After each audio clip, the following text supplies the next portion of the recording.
নিজের দোকান রিপেয়ার করতে গিয়ে খুব বড় ঝামেলা হলো আজ। প্রতিদিনের মতো আজও বেরিয়েছিলাম সকালে খিদিরপুরের 90 টাকার একটা প্রথম ভাড়া নিয়ে।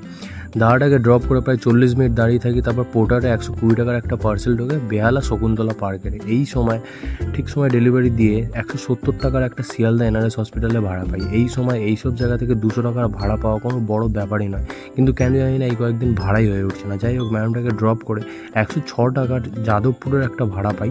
তখন 9:50 বাজে। শিয়ালদাতেও এই সময় 100 টাকার ওপর কোনো ভাড়াই ঢুকছিল না। যাই হোক, দাদাটাকে ড্রপ করে আলিপুর বর্ধমান রোডের 111 টাকার একটা ভাড়া নিয়ে আসি।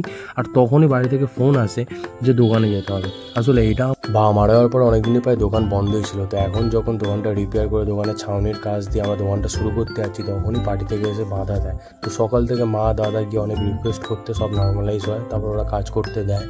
তো নিজের ব্যবসার পাশাপাশি মা দাদা আমি মিলে এই দোকানটাকে ফের শুরু করবো, এমনটাই এখনও অবধি প্ল্যান আছে।